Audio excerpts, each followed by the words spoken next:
What's going on, Project MoshPit? My name is NBZ and I'm here to bring you a battle today. This one is against Pokemon Speed from Azat. I cannot quite remember which Azat, but he was from Azat. And today I'm testing out a couple of new things I've been using.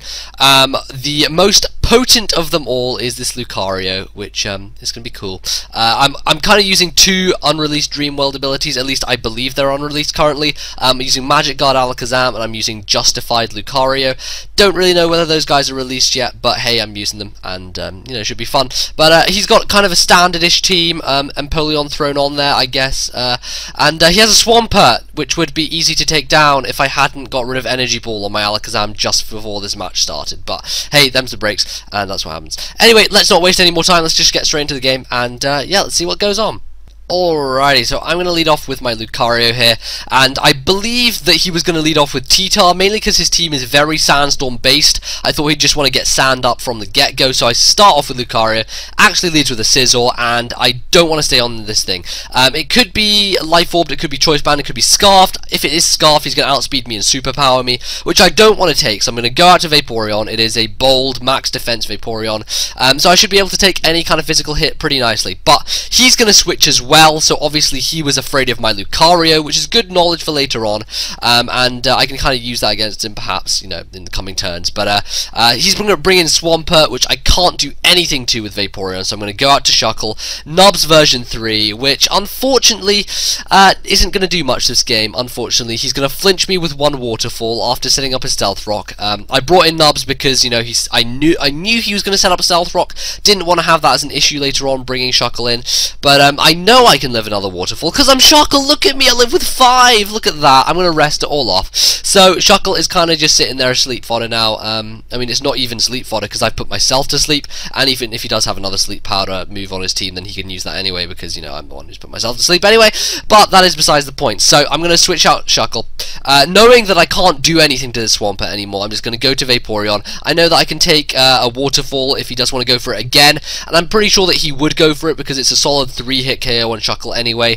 I don't know why he would go for an Earthquake, but there you go. Get the Water Absorb, perfect. And now I'm just going to go for the Wish. I really didn't have much to hit the Swampert with. I can just go for the Stab Surf, which will do a decent amount. Wish is going to, you know, help me along. If he decides to switch on this turn, I'm going to get my HP back to full. And if he doesn't decide to switch, then he's just going to Earthquake, and I'll get my health pretty much back up to full after that because of, you know, Wish being awesome and stuff and giving me half my health back. So I'm going to stay in, go for the Surf, and in comes the Scizor. Now Scizor can't do that much to Vaporeon. I'm going to resist his Stab Bullet Punch, and if he wants to go for a U-turn, that's not too much of a worry. I can just wish it off, but he's going to stay in and go for a Superpower, and judging by how much that does, and considering that I am pretty much max defense, I'm going to say that that thing is banded. It could have been Scarf, but seeing as it's, you know, doing that much, and you know, I'm thinking banded. So there you go, that's my idea of the game, of the thing.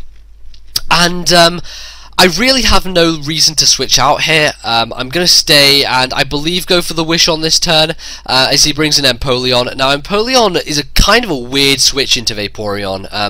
At the time I kind of forgot that he could hit me with a move. You know, the only move that he can really hit me with is Grass Knot. But normalerily, because that's a word, right? Normalerily, I would not be able to hit Empoleon, but I am carrying the Hidden Power Electric, so I'm going to go for that first of all, which is not going to do that much. I mean, it's a disappointing amount, I guess. I'm a walling Vaporeon set, so I don't have any special attack EVs invested, and I guess that he's running some decent HP or something, or Empoleon just generally has decent Spec D anyway, so he does have a Life Orb, however, so as long as I keep hitting him with Hidden Power Electrics, it's going to be a 3-hit KO from this range with Life Orb and Hidden Power Electric, but I'm going to speed that process up and going to get a crit on him. I don't think that really made too much of a difference in the overall play of the game.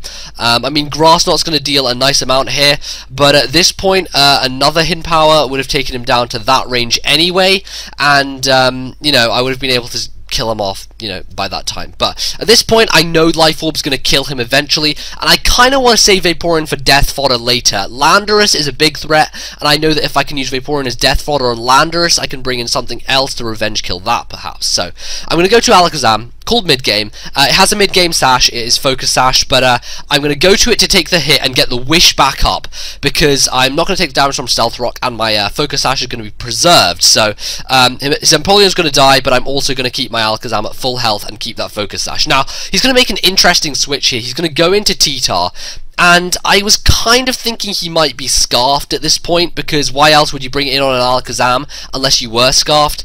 I was slightly afraid of the Pursuit, but he's just going to go for the Crunch anyway, and you know, I mean, I could have had Focus Blast on Alakazam, so probably Scarfed. I mean, you know, there you go, that's what I think. Anyway, perfect switch, because I bring in Lucario, and he's locked in on Crunch, and I get my Justified boost. So here is where I'm going to show off the bread and butter, the deliciousness that is this set.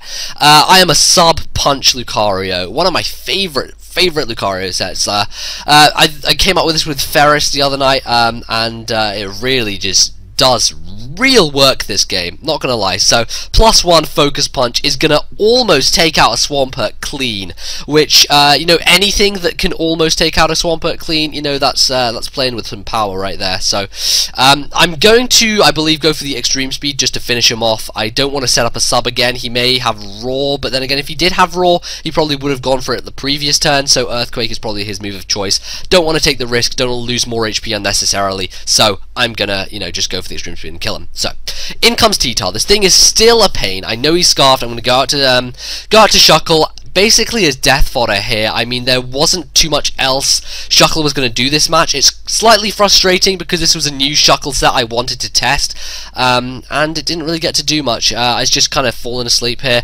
Earthquake's not going to do that much. I do have like 80 defense EVs invested, so it's going to take it better than my normal Shuckle would, because I don't have any defensive EVs on that guy. But yeah, he's just going to stay asleep here. I mean, the benefit of this situation is that if he wants to kill me with Scizor, Bullet Punch is going to be the move that he's going to be locked into, and as long as he's locked into Bullet Punch, it gives me a free opportunity to bring in Lucario. So I'm going to bring in Lucario again, and I'm just taking advantage of his choice items here. I took advantage of T-Tar's choice Crunch, taking advantage of Scizor's choice Bullet Punch, and I'm going to set up a free substitute. I mean, really, nothing's down in my way. He probably could have gone for the Bullet Punch there and not allowed me to take a sub. Not sure how much it would have done, but now that I do have the sub up, I can easily go for a Focus Punch, and in comes Rayuniclus. I probably should have seen that switch coming, but it doesn't matter too much. I do carry Crunch on the set, so I'm thinking, even though Focus Punch won't do a lot, Crunch should be a 2-hit KO from this range. I know it won't one-shot it because Rayuniclus is really bulky, and I don't have Stab on Crunch. Added to the fact it's only an 80 base power move, so it wouldn't do that much anyway. And at that point, it's looking like a 2-hit KO. I'm not quite sure if it would be or not, but I do get the defense drop, so that kind of 100% secures in my mind that it's going to be a 2-hit KO, which is great, fantastic. But at this point, I know he will want to switch. He thinks I'm going to go for the Crunch again, and I am in fact going to go for the unprotected Focus Punch, predicting him to go back into T-Tar, predicting my Crunch. And that, ladies and gentlemen, is how you use a Focus Puncher.